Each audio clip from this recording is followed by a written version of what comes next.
defending champion Warriors have an over-under 62.5 wins. They have averaged about 66 wins per season since Steve Kerr took over as head coach. So, Chris, is this total too high or too low? That's too low. Too low. But not overly too low. I would say the over-under from the Chris Haynes betting odds is 66. Okay. Chris Haynes line, all right? 66. I got my site coming up in a little bit. Okay. But I think it's fine because I think you got to factor in the rest dynamic of some of these players, and then DeMarcus, whenever he comes back, that's when they'll be at full bill of health. But no, I think it was fine. But there was a lot of teams, Portland, that I know that were overly critical of those odds that came out. Yeah, we'll get into that. It feels a little high to me in the sense that the way the Warriors took last season, how they approached last season, where they really didn't care if they got the number 1 seed. They didn't treat the regular season as if they gave anything about how many wins they finished with. And I don't think that's going to change all that much this year. I will say, though, Steve Kerr really felt like this team needed a jolt of some new blood. They needed some young guys who were out there who hadn't been around, just to give them some of that young quality, that hungry quality they didn't have last year, because mostly last year they brought everybody back. So now you have some new guys here who haven't won, who haven't been there all 4 years. And I think that's going to change the dynamic a little bit because, Chris, as you know, last year got a little stale. I feel it's a little high just because you have the fatigue of winning the finals, going to the finals 4 straight years.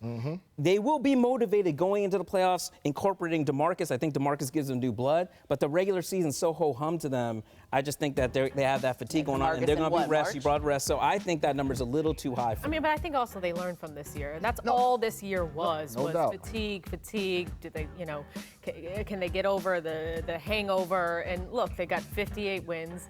I think it's just about right. You might see Coach Kerr allow his players to coach probably about 5 games this season, opposed to the 1 game. That tended to work. Well, it blew out the Suns. I don't know if you can do that to Houston and all those teams. And I like Coach LeBron Draymond. is going to be extra motivation for them in the West. So I just think there's a lot more going on in the West that's going to help them not be so bored.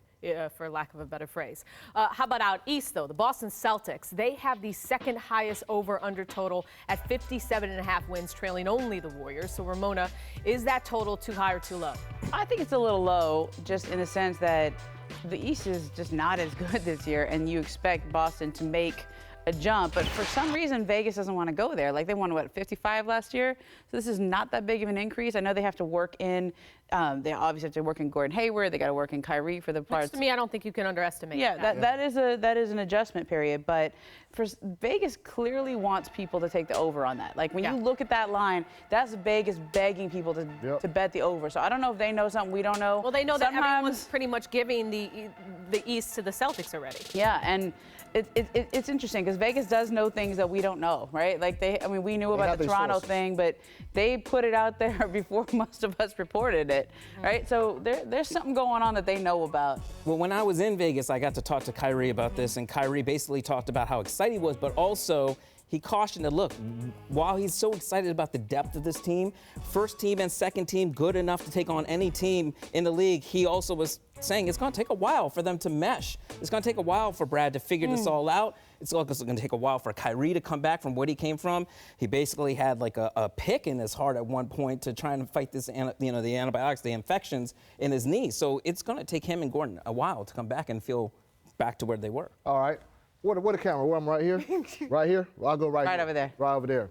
Since betting is legal now, I'm taking it over on the Boston Celtics. You got Kyrie Irving coming back full force. Gordon Hayward coming back full force. I'm not even at the right camera. That's okay. No, we got the feeling. The Boston Celtics will have the best record in the NBA, period. You have to, and look, Tatum, that boy is a treasure. He's a treasure.